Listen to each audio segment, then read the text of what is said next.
the budget, union budget.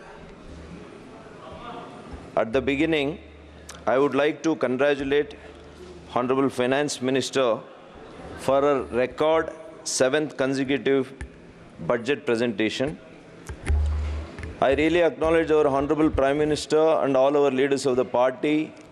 More than that, the people of Chikbalapur to have elected me and be able to be present in this august house.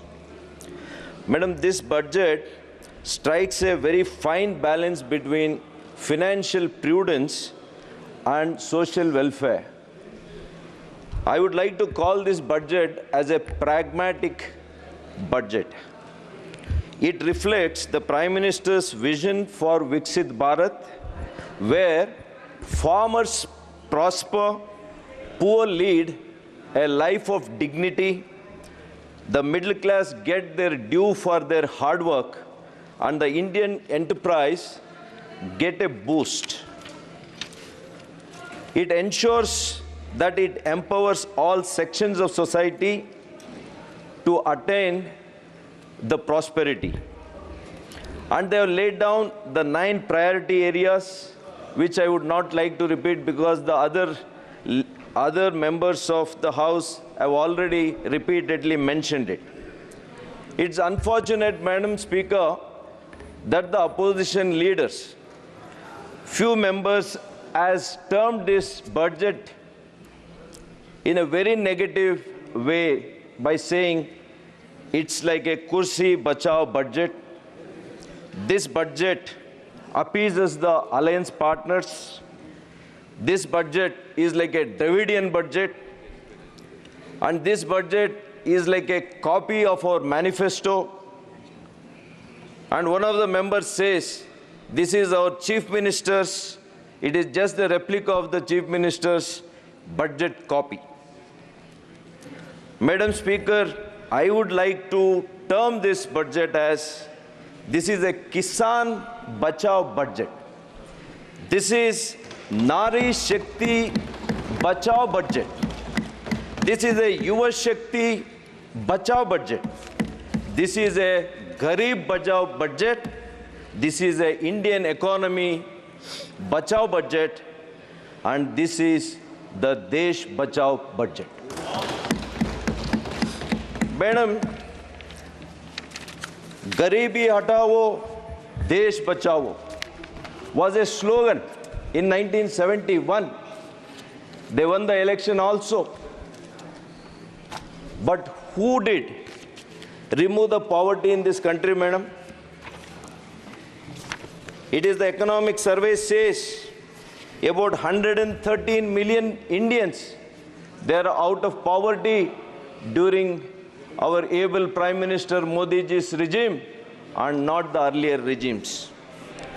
And they say we appease the alliance partners. But tell me, madam, when was the Congress party on their own, they came to power in this house? It was way back in 1984. That too, when the unfortunate assassination of Srimati Indira Gandhi happened, they scored 415. In 1999, their score was 114. 2004, it was only 145. Then the BJP strength was 138. Still, they ruled for 5 years with the 34 alliance partners. In 2009, they scored only 206. Second UPA. But from 2014, you please understand, madam, it is our party under the able leadership of Shri Narendra Modi ji. We got 282, where Congress fell to 44. 2019, we scored 303. Today, we may have lost few seats, but this is a pre-poll alliance. This is not a post-poll alliance. 2009 and 14, 2004 and 2009, it was a UPA alliance. They were made with 34 partners, 34 parties. Should we ask that their budgets were also only to impress their alliance partners, or was it in the interest of the nation? Madam Speaker, the budget can be only deliberated and discussed based on numbers and statistics, not the political rhetoric. So based on that, when I said the farmers' welfare was the first priority of Modi ji's government, I will come with the facts and figures. The very first file that Prime Minister signed after assuming office for the third term was dedicated to the farmers, including the recently released 17th installment under Kisan Samman Yojana for the 11 crore farmers across the nation have received well over 3.24 lakh crores. This is the commitment towards farmers. Similarly, madam, during UPA's regime, what was the budget for agriculture? What was the budget they had allocated for farmers? It was only 22,000 crores in 2014. But today, Modi ji has increased its budget from 22,000 crores to 1,52,000 crores 24 budget. And they say, we are Kisan against budget. Similarly, in 2013 and 14, the UPA Sarkar, they extended 7 lakh crores as loans for the farmers then.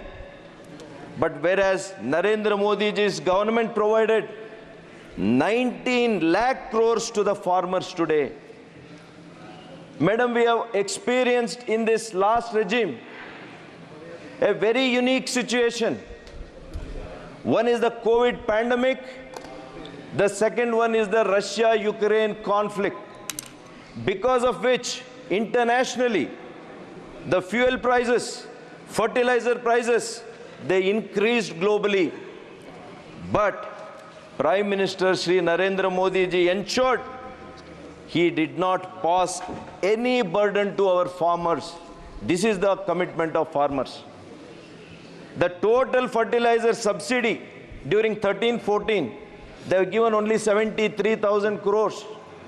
But whereas now it has increased from 73,000 crores to 2,55,000 crores in 23-24, madam.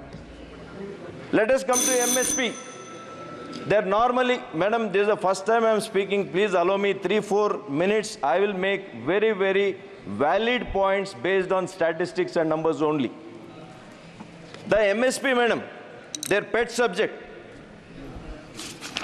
As a farmer's son, I would like to say this. The paddy price, madam, per quintal, they were giving 1,310 per quintal.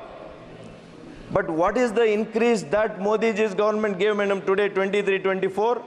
It is 67% increase, and per quintal we are giving 2,300 rupees.